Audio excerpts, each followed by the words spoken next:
quero falar sobre um assunto que Deus colocou no meu coração. Eu estou no meio de uma obra. Alguém aqui já fez obra em casa? Meu Deus. Fazer obra é muito complicado.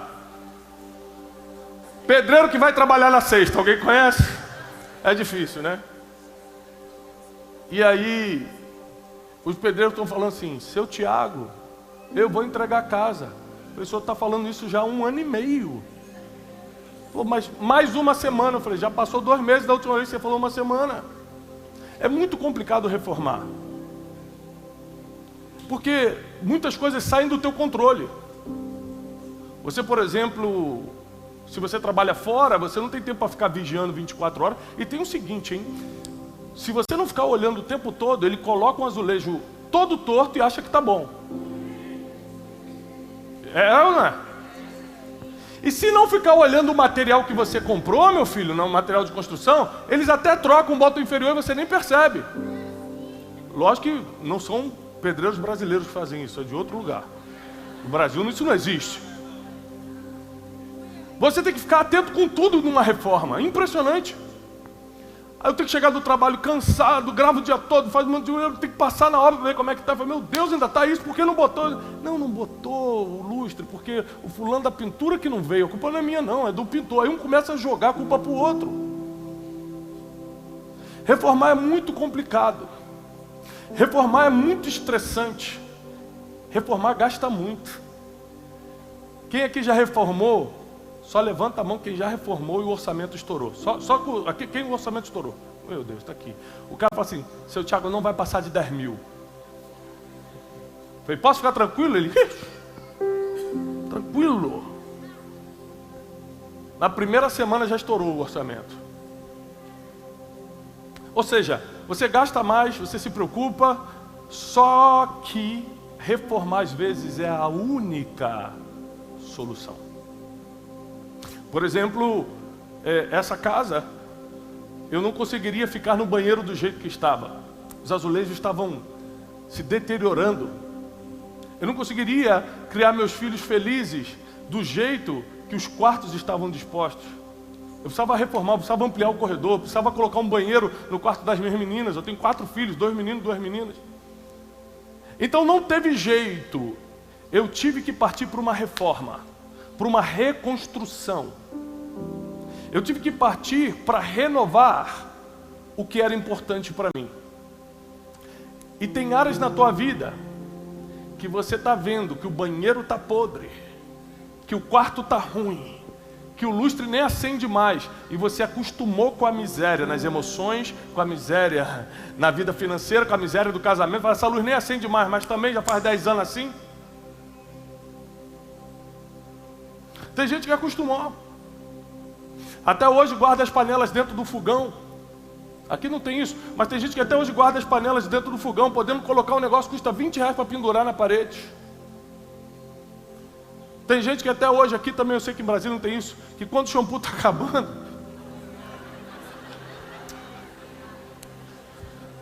fala assim, Tiago, não vem mudar minha técnica de produção não. É assim que eu multiplico as coisas aqui em casa. A gente vai acostumando com quem a gente jamais deveria aceitar. Por quê? Reformar é muito difícil, mexe muito com a nossa zona de conforto. Tem poeira. Imagina você ter que reformar morando. Deus me deu uma bênção, eu estou reformando, mas morando em outro lugar. Isso é uma bênção. Mas quando se trata das áreas da nossa vida, a gente reforma morando dentro. Aí você tem que reformar a tua vida emocional, tocar lá no teu passado, lá no abuso que você sofreu, na pessoa que te maltratou, no pai que abandonou, em quem te humilhou, em quem declarou sobre você que você não seria nada. Você tem que reformar lá o passado, morando dentro de você. Você precisa resolver a vida financeira que já te levou para situações alarmantes, para humilhações que você nunca imaginou. Você já se sentiu diminuído, diminuída, já se sentiu inferior por causa da vida financeira. E agora você vai ter que tratar isso morando dentro. Casamento. Fala, Tiago, nem toca nesse assunto porque está 15 anos quietinho, tá? É aquela granada que está presa por um fio. Se encostar no fio, explode. Vai ter que reformar. E para reformar você tem que gastar. Não tem reforma de graça. Você vai ter que gastar tempo. vai ter que gastar energia, vai ter que gastar finanças, vai ter que gastar joelhinho no chão, porque agora até orando pelos pedreiros eu estou falando, Senhor, entrega Manuel nas tuas mãos. Cícero, aquele Senhor que falou que não veio sexta-feira porque passou mal, 8ª sexta-feira que ele passa mal, Senhor, tu está vendo?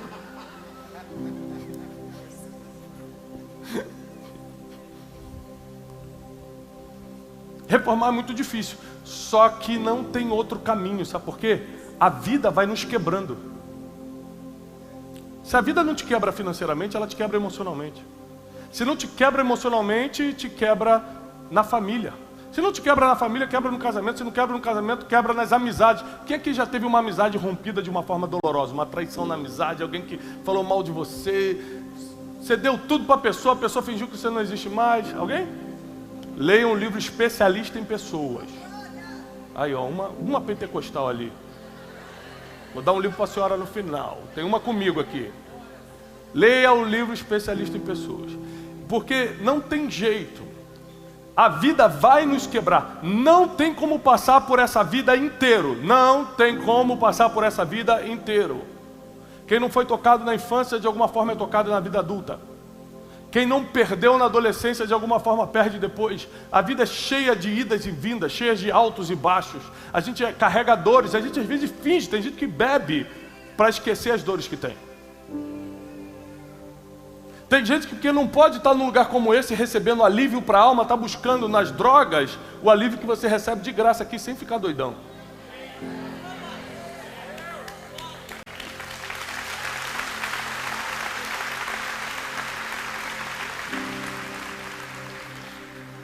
Mas a dificuldade de reformar, reconstruir, refazer, é porque nós temos a impressão, e de certa forma mas a impressão é maior do que a realidade, é que nós vamos trabalhar em dobro. Puxa, alguém já construiu esse banheiro, agora eu vou ter que refazê-lo? Alguém já fez esse quarto, agora eu vou ter que refazer? Eu já gastei um dinheiro nesse lustre, passou 3 anos, já não está prestando, vou ter que comprar outro? Sim. Reformar exige coragem. Exige esforço, porque você vai ter que trabalhar mais do que o normal. Por exemplo, quando eu comecei a reformar essa casa, a arquiteta chegou pra gente, pra mim e pra Janine, e falou assim, eu aconselho tombar tudo e começar do zero. É muito mais fácil. Aí sai com aquele pensamento que a gente fica, pensamento limitado. Ah não, e o tijolo que a gente gastou já? Meu Deus, e essa parede, gente, demorou muito tempo. Esse vaso ainda está inteiro, né? Não precisa quebrar esse vaso também. Você quer salvar alguma coisa. Você tem muita dificuldade de deixar coisa velha embora. Impressionante. Tem gente que... ainda nem entrei na pregação não, hein? O apóstolo me deu até 1h da manhã. Não sei como é que vai ser hoje.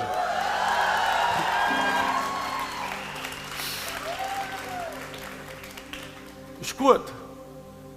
A gente tem tanta dificuldade. Gente que te traiu há 20 anos ainda tira teu sono. Olha como é que você tem dificuldade de deixar a coisa embora. É igual reformar uma casa e querer salvar o vaso. Não, esse vaso sanitário aqui ainda está inteiro. Não, mas está 20 anos aqui. Não, não está nem manchado, dá para usar. Você quer salvar coisa que já era para ter saído da tua vida há muito tempo. Aí nessa mudança agora, eu comecei a pegar um monte de coisa velha que carrega comigo. Desde que eu casei, estou 17 anos casado, e comecei a juntar a Janine. Não, isso a gente vai jogar fora. Eu falei, não, mas isso aqui é o álbum de não sei o que. Ela falou assim, você usa. Você nesses 17 anos viu esse álbum alguma vez? Eu falei, não, mas é meu. A gente tem amor por coisa que não presta mais. Tem sentimento que está dentro de você que não presta mais. Vai embora hoje. Tem emoções que estão dentro de você que estão impedindo o novo, a reforma chegar na sua vida. Vai embora hoje essa emoção. Tem lembrança que precisa sair da tua vida. Tem coisas materiais que você está guardando, cartinha dos outros. A jogar fora hoje. Porque nada que lembra antes da reforma da nossa vida vai continuar dentro. Deus vai dar tudo novo. Na tua vida emocional vai ser novo. Vida financeira vai ser novo. Na tua vida espiritual vai ser muito mais ativado. Na tua vida familiar, conjugal, nas tuas amizades. Deus vai fazer tudo. Mas você vai ter que ser o reformador, a reformadora. Esse é o problema. E aí nós lemos na Bíblia uma história de reforma muito famosa. Mas talvez você nunca tenha lido com essa ótica que eu quero lhe mostrar hoje. Neemias capítulo 1. Livro de Neemias capítulo 1, se você puder acompanhar, por favor.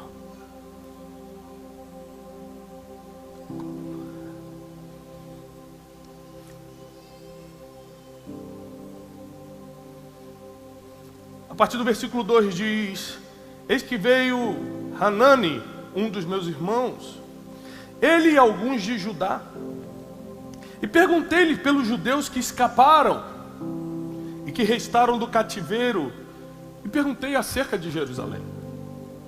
E disseram-me: os restantes que não foram levados para o cativeiro, só fazer um pontinho aqui, Neemias estava no cativeiro babilônico, um judeu, no cativeiro babilônico, e no cativeiro babilônico, sendo judeu escravo, foi levado cativo, ele estava trabalhando de copeiro, de garçom, ele servia o vinho do rei Artaxerxes, o rei mais poderoso da época. Então ele teve uma coincidência divina, de sendo um homem um pouco mais educado, ser escolhido para ser o garçom do rei. A gente chama ele de uma forma bonitinha de profeta Neemias, mas a Bíblia chama ele de garçom.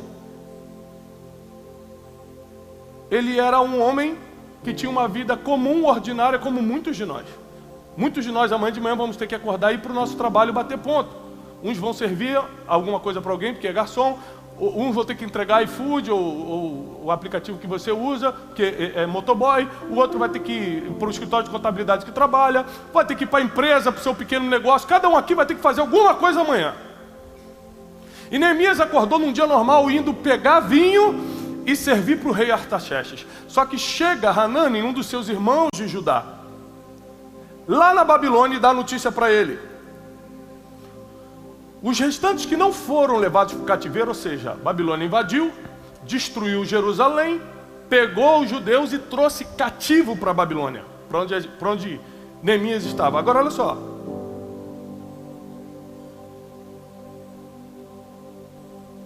Os que não foram levados para o cativeiro ficaram na província em grande miséria e desprezo. E o muro de Jerusalém foi fendido e as suas portas queimadas a fogo. E sucedeu que, ouvindo eu essas palavras, assentei-me, chorei e lamentei por alguns dias. E estive jejuando e orando perante o Deus dos céus. Para quem vai anotar, ponto número 1 da mensagem de hoje. Toda reforma começa com um sentimento profundo de pesar. Tem gente que está vendo a situação da própria vida indo ladeira abaixo e não consegue sentir o peso dos próprios problemas. Todo mês no vermelho. E fala: ué, mas o Brasil é assim. Mentira. Tem muita gente no azul, tem muita gente prosperando de forma incrível. Não fala porque teu vizinho também está no vermelho que o Brasil está no vermelho, não. Quando você não tem um pesar pela situação, você não está habilitado a começar uma reforma. Como é que a gente começou a reforma lá de casa? A gente entrou na casa, eu morava nos Estados Unidos, voltei a morar no Brasil, compramos uma casa, só que a casa não estava em condições. Sabe quando você compra a casa empolgado, você entra: nossa, adorei essa árvore. O banheiro está destruído, mas você nem reparou que você está empolgado com outras coisas? Aí comprou, assinou o contrato, não dá para voltar atrás. Quando você entra, fala: meu Deus. Eu falei: Janine, você não viu a situação dessa cozinha, não? Ela: ué, você não reparou? Eu falei: não, que eu gostei dessa árvore. Eu falei: então, eu gostei da vista. E aí a gente falou: meu Deus, já compramos, vamos ter que reformar. Não dá para morar assim. Te ligava o chuveiro de um quarto, saía água do outro. Falei: não vai dar para morar aqui, a gente vai ter que reformar. Então veio um sentimento de pesar. Eu não posso colocar meus filhos aqui. Eu não vou ser feliz desse jeito. Eu preciso ter um mínimo para poder descansar. Eu já trabalho muito. Se eu não descansar, já está aqui, não funciona a água quente, ou o ar-condicionado não liga, a luz se acende aqui, apaga em outro lugar. Não dá. Quando Neemias recebe a notícia, ele se assenta e chora por alguns dias, ou seja, ele teve um sentimento verdadeiro e profundo pela notícia. Você nunca vai querer pagar o preço de uma reforma que você não sente de verdade no coração. Ele fala assim: nós temos que reformar o Brasil. Você sente um pesar profundo pelo nosso país? Porque senão você só está falando de boca para fora. Nós temos que reformar a família, minha família. Você realmente acha que a família é prioridade? Porque se esse pesar não está dentro de você, você não vai ter força suficiente para uma reforma.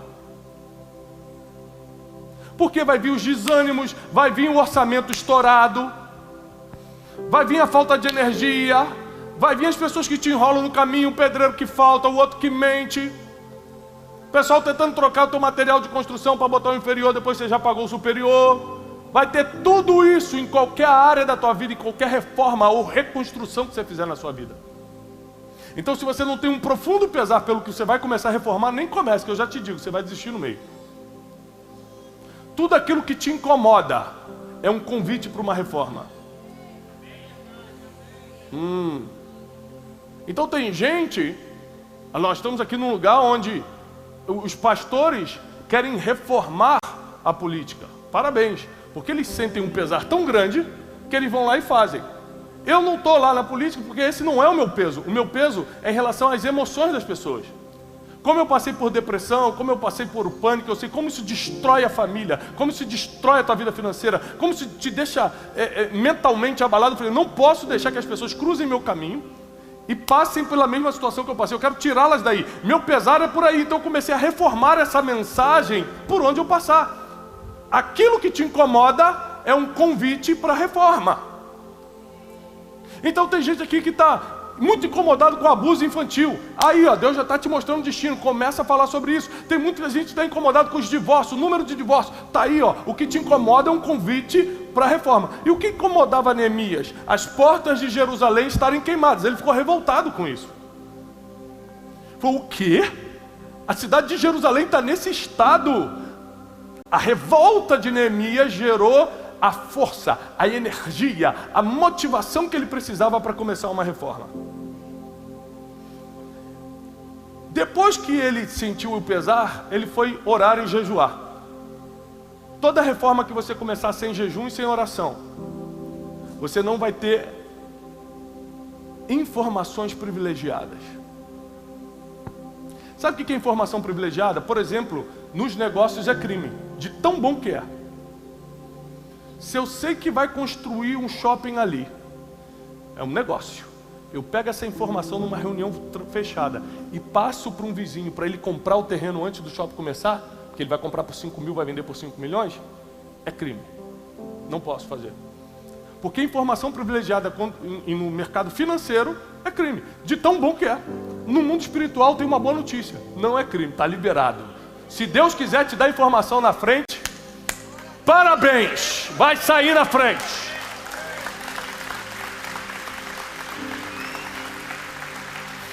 Então a Bíblia diz que depois que ele sentiu o peso pela área que ele deveria reformar, que era Jerusalém, ele foi orar e jejuar. Quando ele orou e jejuou, Deus deu uma estratégia. Fala comigo, estratégia. Reformar sem estratégia é fracasso. Deus deu uma estratégia para ele. Deus falou assim, Neemias, vai no rei, o rei está de coração mole para você. O rei gosta de você. Você é um escravo, mas o rei olha para você e gosta. Tem coisa que não dá para explicar, porque é a graça de Deus. Tem 10 mil pessoas na tua frente, mas o chefe gosta de você. Tem 1000 pessoas na fila, você é o último, mandam chamar você. É a graça divina. Quando Deus está sobre a tua vida, não importa quem foram os seus pais, não importa de que país, de que cidade você veio, não importa o que você fez no passado, quando Deus está sobre a sua vida, as portas começam a se abrir, a multidão começa a abrir espaço e você começa a avançar. E Neemias chega, é engraçado porque aqui no capítulo 2 de Neemias, diz o seguinte: sucedeu, pois, no mês de Nissan, no ano 20º do rei Artaxerxes, que estava posto vinho diante dele, eu tomei o vinho e dei ao rei, porém eu nunca estivera triste diante dele. Primeiro isso aqui, a gente tem que ler a Bíblia, apóstolo, imaginando a cena. O cara que foi tomado como escravo de Jerusalém e levado cativo para trabalhar para os outros, agora forçado, nunca serviu triste. Tinha todos os motivos para estar triste. Era escravo, mas nunca o rei tinha visto ele triste. Por isso que ele estava do lado do rei. Porque do lado de gente estratégica só fica quem tem bom coração, quem tem mente pura, quem está feliz, quem fala bem. Não tem jeito, quem não tem qualidade para estar em palácios não fica diante de rei. É bíblico. Só entra em palácio quem tem qualidade para estar diante dos reis. Por isso que Davi foi primeiro tocar harpa para Saul, para aprender todo o protocolo do palácio, por um dia virar rei. E aí você está reclamando que está tocando harpa para os outros, sem saber que essa é a preparação, para um dia você estar dentro de um palácio de vez. Ou bate ou não bate palma, vamos... Ou recebe ou não recebe.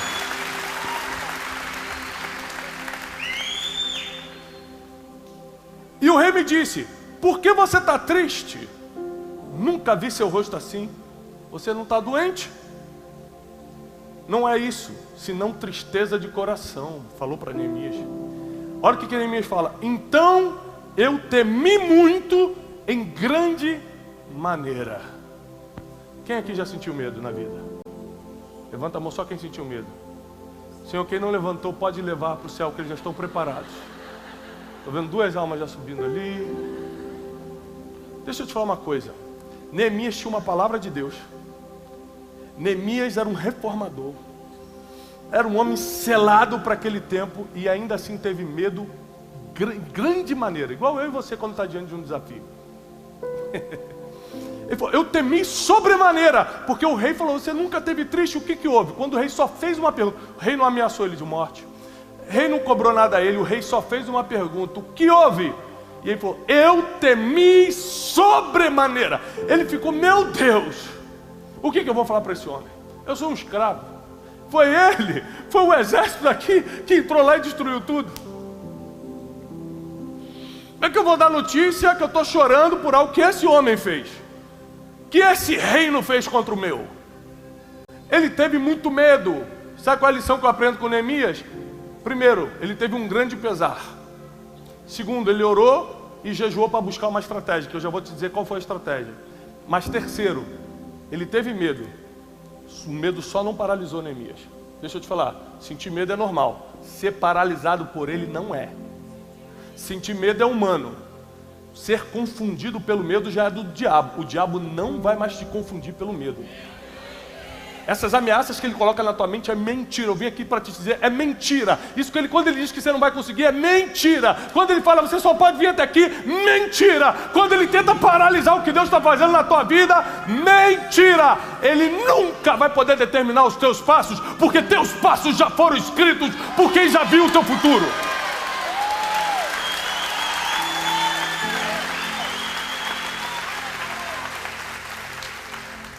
Neemias sentiu um medo gigante, mas ele disse ao rei, mesmo sentindo medo, viva o rei para sempre. Ou seja, honrou as autoridades. Neemias era cheio de códigos e princípios. Não pensa que alguém se transforma de escravo a governador, porque o final da história de Neemias, daqui a 52 dias ele vai virar governador de Jerusalém. Não pensa que alguém sai de escravo a governador sem cumprir princípios não, tá? De tempo em tempo eu faço um método chamado Método Destiny, onde eu ensino 12 princípios milenares para uma vida de paz e prosperidade. E o tempo todo eu falo sobre isso. Sabe por que as pessoas não quebram um princípio? Sabe por que as pessoas vivem quebrando o princípio? Por 2 motivos.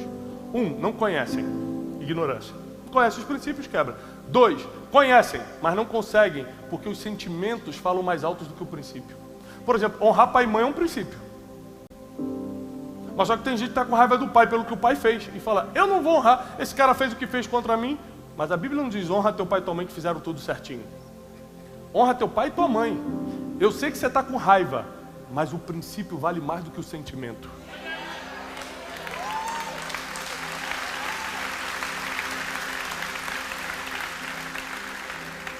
Viva o rei para sempre. Como não estaria triste o meu rosto, estando a cidade, o lugar do sepulcro dos meus pais, assolada, e tendo sido consumidas suas portas a fogo? E o rei me disse, o que me pedes então?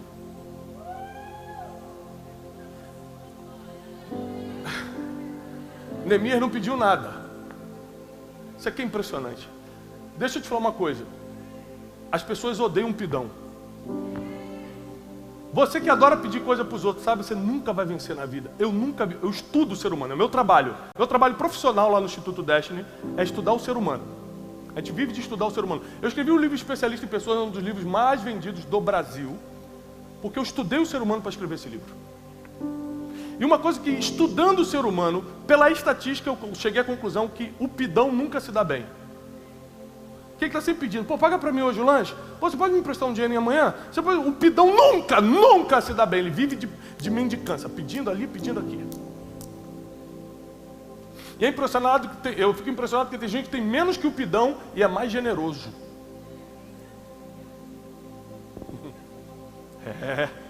Esse termina bem, apesar de ter menos. Porque quem vai multiplicar não é só a força do trabalho dele, não. É o Deus de Israel que olha e fala assim, a generosidade dele vai ser honrada.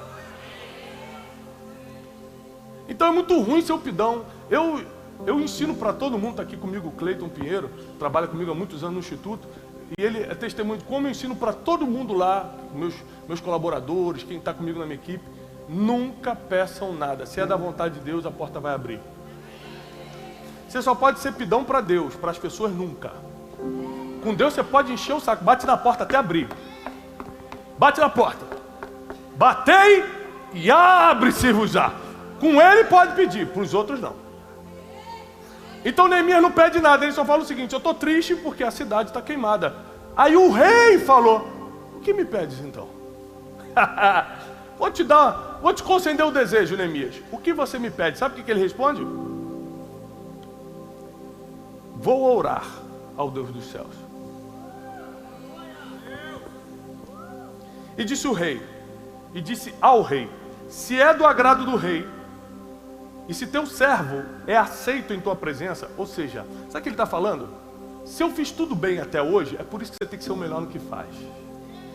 Você nunca sabe quando vai abrir oportunidade em que tudo que você fez será pesado na balança. Você acha que não está vendo, você acha que não tem gente olhando, mas sempre tem.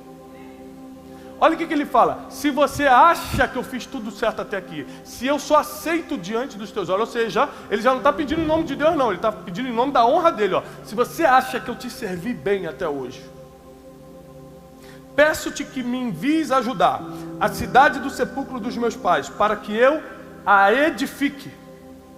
Então o rei me disse, estando a rainha sentada junto a ele, quanto durará a tua viagem e quando voltarás? Prazo. Homem de negócio, homem de governo, trabalha com prazo. Às vezes vem um monte de gente me fala, Thiago, olha esse meu projeto. Eu falei, mas em quanto tempo esse projeto? Não, aí eu não sei, isso já... Eu falei, desculpa, eu não tenho tempo. A pessoa não sabe me dizer quanto custa, qual é o prazo, qual é o produto principal e quer me apresentar um projeto? De ideia eu tenho um monte também. Quer escutar mais ideias também? Então o rei faz uma pergunta para ele, qual é o prazo? Quando você vai e quando você volta? E aprove ao rei enviar-me, apontando-lhe eu um certo tempo. Ou seja, Neemias falou, em tantos dias eu volto. Deixa eu só te fazer uma pergunta aqui. Neemias trabalhava de quê mesmo? De garçom, de copeiro. Ele era construtor? Como é que ele sabia em quanto tempo ele ia edificar a cidade? Porque quem ora antes já sabe o que está por vir. Se você orar para quem já conhece tudo, ele te diz o tempo exato em que você vai realizar o próximo projeto. Por isso que ele foi orar antes. O rei falou, o que você me pede? Ele falou assim, deixa eu orar ao Deus dos céus. Então ele orou.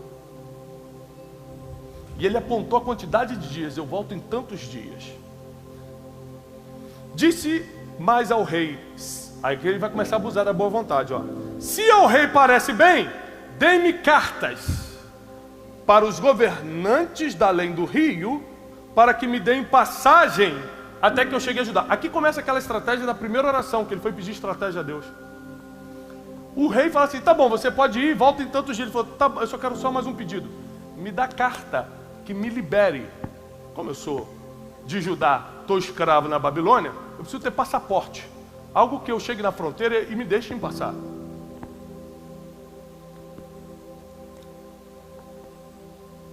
Como também preciso de carta para Asaf, guarda do jardim do rei, para que ele me dê madeira para cobrir as portas do paço da casa e para o muro da cidade e para a casa em que eu houver de entrar. E o rei deu. segundo a boa mão de Deus sobre mim. Tiago capítulo 4 diz: pedis e não recebeis porque pedis. Se você quer reformar a tua vida, você tem que aprender a pedir. Não, você chega diante de Deus. Você imagina se Deus levasse a sério todas as orações que a gente já fez. Deus fala na Bíblia: amai uns aos outros. Quando você ora para alguém que não vai, fala assim: eu pode levar, prepara e leva. Aí o Espírito Santo que traduz nossas orações para Deus fala assim: Deus, não é isso que ele quis dizer não, não fulmina ainda não. Olha só, o que ele quer dizer é que ele está meio ferido.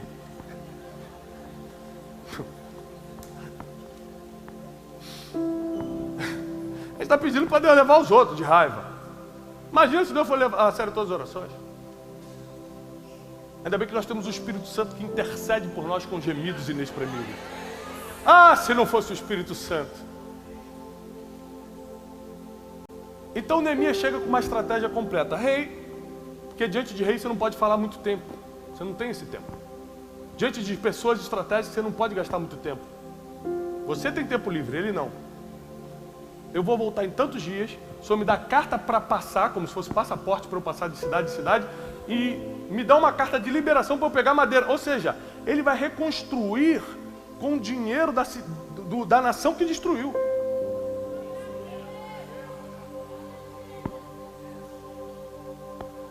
Quando Deus fala assim, minha é a vingança, pode acreditar, Deus sabe fazer melhor do que você. Quando você tenta vingar, você gasta teu emocional, gasta teu dinheiro, fica 10 anos na justiça, briga, fica sem dormir, no final não dá em nada, só você que sofreu. Quando você bota na mão de Deus, Ele bota quem te feriu para pagar o teu próximo projeto. Esse é o nosso Deus. Então quem destruiu agora estava dando dinheiro, as madeiras para a reconstrução.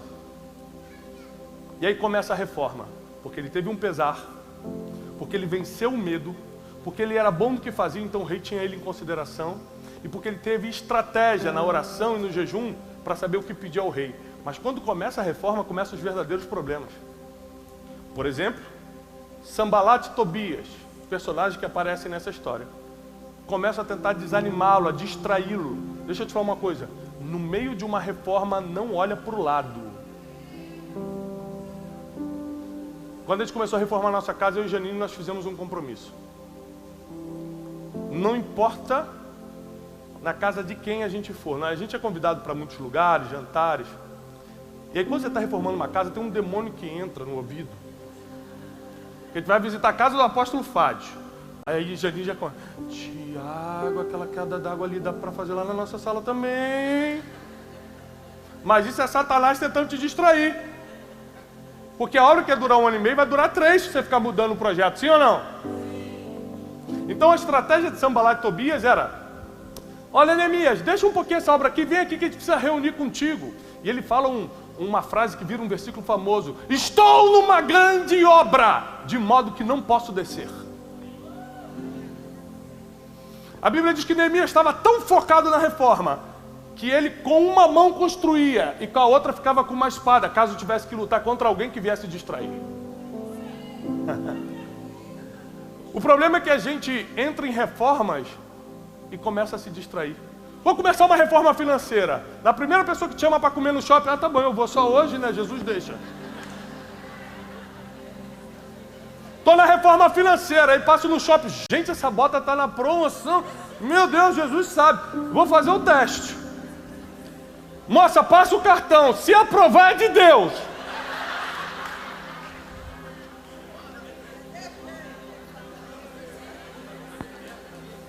Ó, deixa eu ando com rico e ando com pobre. Eu vim da periferia do Rio de Janeiro. Meus amigos de infância todos são os mesmos até hoje. Deus me deu a graça de conhecer muita gente rica, mas até hoje eu tenho muitos amigos pobres. Eu fico ali na metade tentando entender os dois mundos. Eu vim de um lado e estou tentando chegar no outro. Mas vou te falar uma coisa, a vida do pobre é muito mais animada, gente. Não, eu vou falar para vocês. Porque qual é a graça de você chegar em qualquer lugar e poder comprar? Assim, eu quero esse aqui, passa o cartão. O pobre não. Pensa na emoção. O pobre O pobre entra, ele passa o cartão, ele olha nos olhos da vendedora, pega a mão e fala assim, Deus proverá, né? Ele acredita!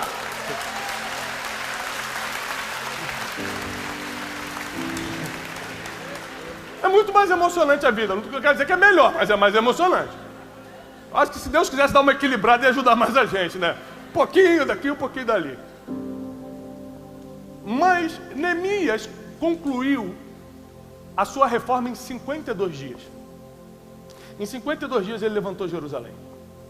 Tempo recorde. A gente não consegue levantar uma casa em 52 dias. A minha já está 1 ano e meio. Culpa de Francisco, de Toinho, Cícero, tudo lá. Se você estiver assistindo, Cícero, sabe que tem uma igreja orando por você, varão. Você vai entregar essa obra. E em 52 dias ele terminou, porque o pesar, o sentimento de eu vou reformar Jerusalém era muito forte. O ponto número 1, eu quero realmente fazer isso. Nunca comece a fazer algo que você realmente não quer fazer. Se realmente não quer fazer, não se mete. Se realmente não quer salvar o teu casamento, se realmente não quer melhorar a vida financeira, se realmente não quer botar teus filhos no caminho do Senhor, se realmente não quer levantar esse negócio para a glória de Deus, se realmente não quer esse milagre que você está procurando, nem começa, porque é só perder tempo. A intenção do coração vale muito para Deus. A intenção vale mais do que a condição. A sua condição vale nada para Deus. Se você tem condição de fazer ou não, isso não é nada, porque quem vai fazer é Ele. Agora a intenção do teu coração vale. Vença os teus medos. Eu lembro como se fosse hoje. Vou te falar um medo que eu tive de reformar. Contratamos arquiteta. Aí quando sentamos com a arquiteta, a primeira pergunta que ela fez quando mostrou o projeto: vocês têm condições de pagar esse orçamento? A Janine me olhou, eu olhei para ela e falei assim: é pela fé ou da realidade a resposta? A Janine me cutucou, fala que tem. Eu falei, puxa. Mas assim, sem calcular, moça, sem fazer uma conta? Aí foi o primeiro medo que deu. Meu Deus do céu, agora é sério. Agora tem que pagar. Agora não é mais sonho não, agora vou ter que trabalhar. Gente, compre o livro Especialista em Pessoas. São 4 filhos e uma reforma de casa. Vocês não sabem. Você pode mudar uma vida. E aí, o medo, nesse caso, primeiro foi financeiro. Por quê? Geralmente o inimigo usa a estratégia mais antiga que tem, que é a finança. Ele vai tentando te colocar medo das finanças para parar teus projetos. Se você vencer a etapa financeira e avançar, você vai dando um passo, Deus vai colocando no chão. Sempre assim. Você já sabe que é assim, mas tem medo de fazer. Mas depois vem outro tipo de problema. Vem Sambalat e Tobias tentando te distrair. Vem gente que nunca te convidou para nada, agora te convidando só para você não terminar o projeto que começou. E você não percebe, meu Deus, essa pessoa nunca quis falar comigo. Agora que eu estou no meio de um projeto divino, ela quer me distrair? Mas no final das contas, Neemias não só restaurou, reformou, reconstruiu, refez Jerusalém, como também virou governador dali. Porque tudo que você reformar, você vai governar. Tudo, eu vou profetizar. Tudo que você reformar, você vai governar. Se você reformar a tua vida emocional hoje, você vai governar as tuas emoções. Se você reformar a tua família, você governará a tua família. E não Satanás, e não o vizinho, e não a opinião dos outros. Se você reformar as tuas finanças, nunca mais ninguém vai manipulá-la. Você vai governar teu dinheiro. Tudo que você reformar, você vai governar. E eu encerro dizendo o seguinte. Gente, vocês não têm que ir para casa, não? Meu Deus. Taguatinga tá perigoso, que eu fiquei sabendo, hein? Neemias era um homem como qualquer um de nós aqui. Um ser humano como qualquer um de nós. Pode descer aqui? Pode descer? Neemias tá meio perigoso aqui. Se tiver alguém do Rio de Janeiro aí, me avisa que eu já deixo as coisas. Ali, meu Deus, deixa eu ficar para cá. Que eu vim de lá, sei como é. Meu Deus, Campo Grande, faz isso não, gente. Não. Caxias não, aí é muito perigo. Meu Deus, já fui assaltado em Caxias, tu acredita? Pra glória de Deus, me livrei. Mas o assaltinho levou só o relógio, nada não, tranquilo. A vida tá preservada. Mas eu morei no Rio 34 anos, fui assaltado algumas vezes, mas isso é outro testemunho. É outra reforma que eu te conto depois. O que eu percebo em Neemias é que ele era um homem igualzinho a gente, sentia medo, tinha incerteza. Onde ele mostra que tinha incerteza? Se ele soubesse, ele não pedia para orar primeiro. Ele não, deixa eu orar primeiro. Parece que ele é um grande homem temente a Deus e provavelmente era mesmo. Mas é que também quando você não tem certeza das coisas, você vai para quem sabe. É assim que funciona. Você já viu que quando você tem certeza das coisas, você nem quer consultar Deus, por exemplo. Estou apaixonada. Vou casar, ele é muito lindo. Consultou a Deus, para quê? Se eu sinto um amor aqui, ó. Essa é a confirmação. Você nem quer orar para não arriscar de não ser. Quando você quer uma coisa, meu irmão, você bota a desculpa que for, fala que Deus falou contigo. Não, eu escutei num sonho. O próprio Gabriel, o mesmo que anunciou Maria ali, me anunciou que é ele. Aí casa, 6 meses depois separa. Ela falou, não estava na dúvida, era Gabriel ou Lúcifer, porque... Neemias era um homem igualzinho a gente, cheio de limitação, batendo ponto para trabalhar, para servir os outros, trabalhando de garçom, escravo, emocionalmente ferido, com os mesmos problemas que eu e você temos. Mas quando chegou uma oportunidade de reformar alguma coisa, ele entrou com força total e foi isso que o colocou na história.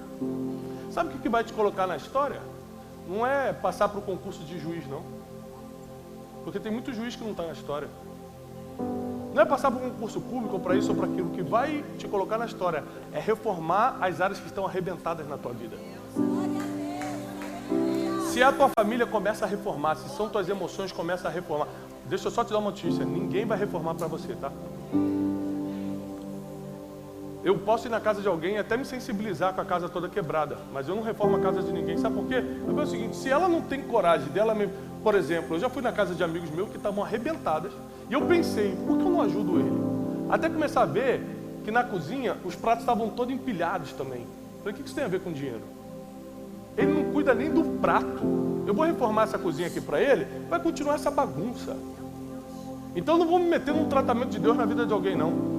Por isso eu entendo que ninguém vai reformar nada para você. Se você quer reformar alguma coisa, começa a fazer você mesmo. Por qual área começo, Thiago, se eu estou com tudo ruim? Começa pela área que te pesa mais. Igual Neemias.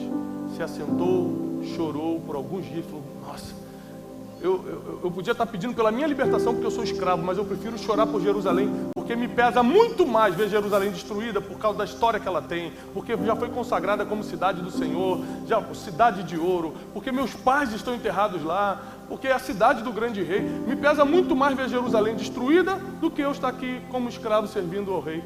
Eu prefiro ver Jerusalém. Aquilo que te pesa mais é ali que você deve começar a reforma. E ele começou a reforma por ali. E Deus começou a engrandecer o nome de Neemias. Um escravo começou a virar um herói. Vou repetir. Um escravo começou a virar um herói.